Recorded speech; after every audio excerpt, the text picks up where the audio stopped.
অনেক দিন আগের কথা। একসময় হরিপুর নামক একটি গ্রামে রামু নামক এক ব্যক্তি বাস করত।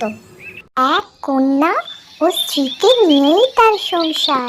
পেশায় রামু ছিল একজন রিক্সা চালক। ভগবানের আশীর্বাদে সংসার ঠিকঠাকভাবেই চলছিল। অন্তত স্ত্রী ও কন্যাকে তিনবেলা খাবার ও পরনের বস্ত্রটুকু যোগান দিতে পারত রামু।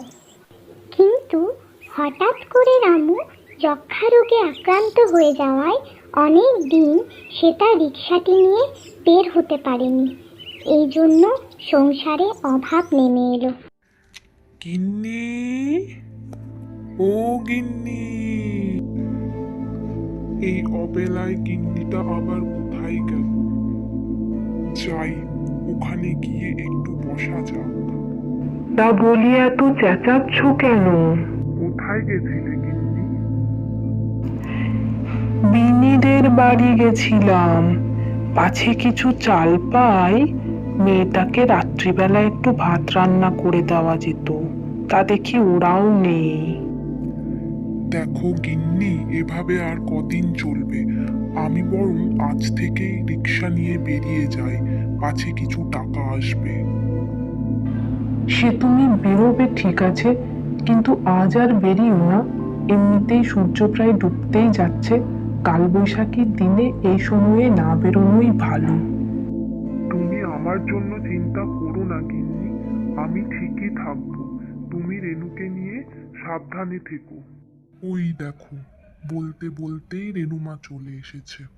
আয় মা, আয়। আয় মা, আমার কাছে আয়। আয় মা, আয়। বাবা, বাবা, ও বাবা, বাবা,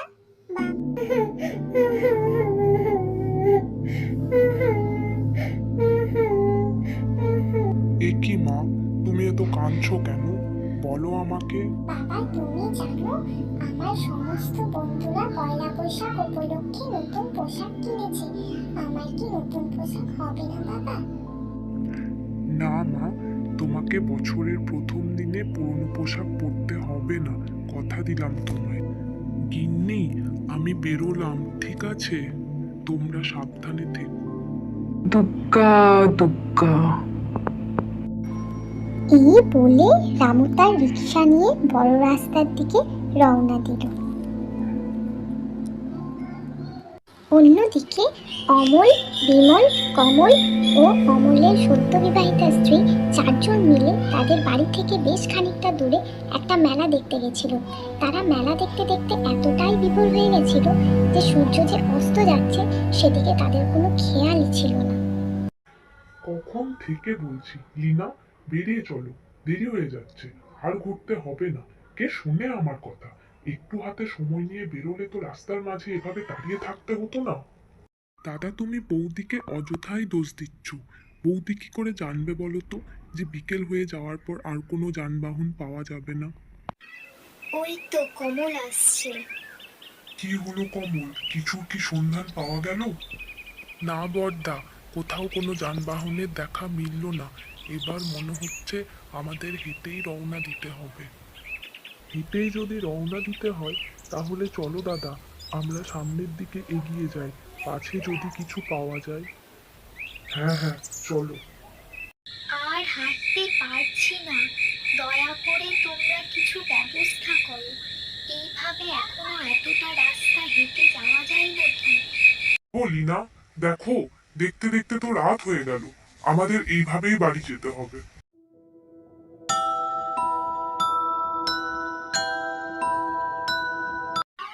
এখানে এত সুগন্ধ কোথা থেকে আসছে? ও মা, কি সুন্দর ফুলের বাগান! আমি যাব ওখানে। লিনা, যেও না লিনা। লিনা, গাড়ি আসছে লিনা, যেও না। যেও না বলছি, গাড়ি আসছে লিনা, যেও না। যেও না লিনা। লিনা, এ তোমার কি হয়ে গেল লিনা? ওঠো লিনা, ওঠো বলছি, কথা বলো বলছি লিনা। এ কি হলো লিনা? ওঠো, ওঠো বলছি। দাদা, দাদা, এটা কি করে হলো দাদা? এটা কি করে হয়ে গেল?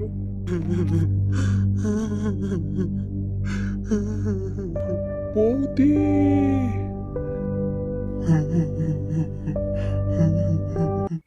দাদা, এখন সময় নষ্ট না করে বৌদিকে হসপিটালে নিয়ে চলো। সামনেই একটা হসপিটাল আছে। এখন তো কোনো যানবাহনও নেই। যেই গাড়িটা ধাক্কা মেরেছে সেটাও চলে গেছে। তুমি একটা কাজ করো, বৌদিকে কাঁধে তোলো, দিয়ে নিয়ে চলো। কাঁদিস না, দাদা তো গেছে ডাক্তারবাবুর সাথে কথা বলতে। দেখা যাক ডাক্তারবাবু কি বলেন।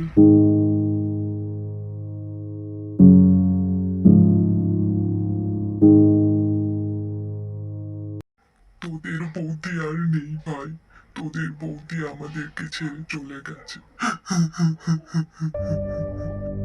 ভগবান, কেন করলে তুমি এরকম? লীনাকে কেন কেড়ে নিলে? শান্ত হও। জানি তুমি শান্ত হওয়ার মতো পরিস্থিতিতে নেই, তাও বলছি আমাদের তো বাড়ি ফিরতে হবে। বৌদির শেষ কৃতকার্যটুকুও তো করতে হবে। তাই আমি বলছি কি, আমি আর কমল এগিয়ে গিয়ে সমস্ত কিছুর ব্যবস্থা করি। তুমি বৌদিকে নিয়ে এসো। এই বলে তারা রওনা দিল।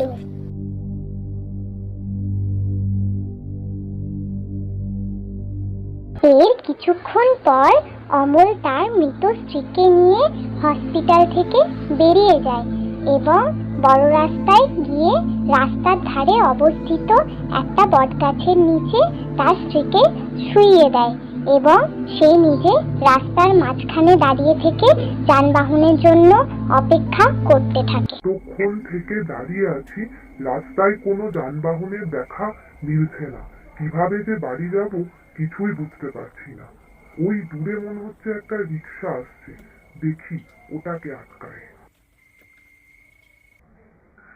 রিক্সা চালককে না বলাই ভালো যে আমার স্ত্রী মৃত, পাছে যদি নিয়ে যেতে না চায়।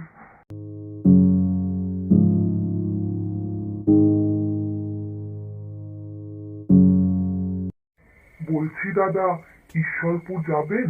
মেলা দেখতে গিয়ে আমার স্ত্রী হঠাৎ অসুস্থ হয়ে গেছে। রাত তো অনেক হলো বাবু, এখন আমি বাড়ি ফেরার পথে।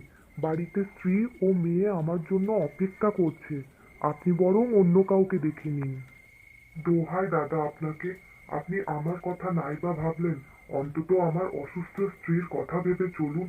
আপনার যা ভাড়া তার দ্বিগুণ ভাড়া দেবো আমি আপনাকে। এত করে যখন বলছে চলেই যাই, তাও আবার দ্বিগুণ ভাড়া দেবে। এমনিতেই তো টাকার প্রচুর প্রয়োজন।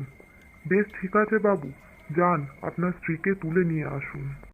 এরপরে তারা ঈশ্বরপুরের দিকে রওনা দিল। রাস্তা পেরিয়ে জঙ্গল, জঙ্গল পেরিয়ে মাঠ, রাস্তা আর শেষ হতে চায় না।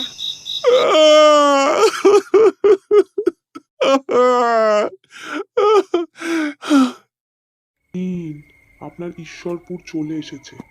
কিন্তু ওনারা কি আপনার বাড়ির লোক? আর ওনারা এত কাঁদছেনই বা কেন? ও, হয়তো আপনার স্ত্রীকে অনেক ভালোবাসেন। উনি হঠাৎ এত অসুস্থ হয়ে পড়েছেন তো, তাই কষ্ট পেয়ে কাঁদছে। বেশ বাবু, আমি আসি তাহলে। এরপর রামু আবার বাড়ির পথে রওনা দিল।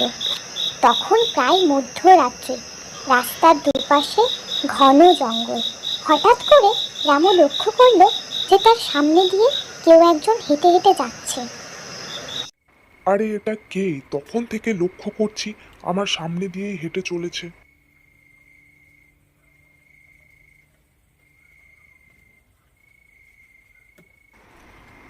এই এই এই এই, কে তুমি? দাঁড়াও, দাঁড়াও বলছি, দাঁড়াও, দাঁড়াতে বললাম তো।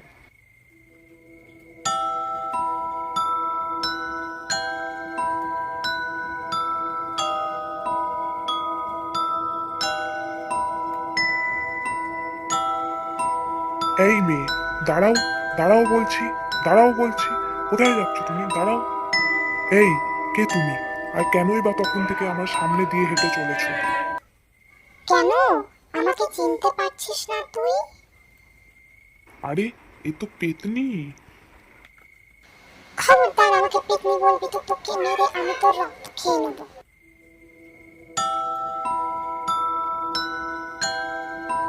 দেখবি এক্ষুনি তোকে মেরে তোর রক্ত খাবো কিরকম। সাহস থাকলে আমার বিশ্বকর্মায় হাত দিয়ে দেখ, সঙ্গে সঙ্গে ধ্বংস হয়ে যাবি তুই। আরে আরে আরে, তুই কাঁদছিস কেন? কাঁদছিস কেন পেতনি? তুমি কি জানো আমি কে? কে কে কে? কে তুই কে? তুমি যাকে তোমার রিক্সা করে বাড়ি পৌঁছে দিয়ে এলে, আমি সেই। কিন্তু আমাকে তো বলা হয়েছিল যে তুমি অসুস্থ, আর তোমার মৃত্যুই বা ঘটেছিল কিভাবে? আমরা মেলা দেখে ফিরছিলাম সবাই মিলে, তো কোনো যানবাহন না পাওয়ায় রাস্তায় অপেক্ষা করছি। তারপর আমার চোখ যায় রাস্তার পাশে বাগানের ফুলের দিকে, এবং আমি দৌড়ে যাই। তারপর রাস্তা পারাপার করতে গিয়ে একটা চলন্ত গাড়ি এসে আমাকে ধাক্কা মারে, ও সেখানেই আমার মৃত্যু হয়। শুনে খুবই দুঃখ পেলাম। আমার একটা শেষ ইচ্ছা আছে, রাখবি?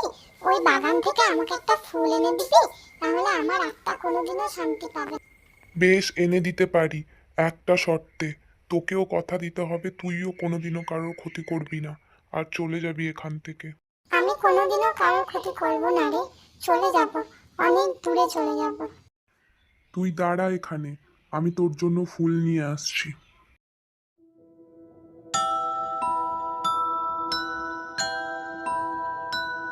এই নে তোর ফুল। অনেক অনেক ধন্যবাদ, তুই আবারও প্রমাণ করে দিলি যে ভালো মানুষদের কেউ কোনো ক্ষতি করতে পারে না। এবার আমি আসি।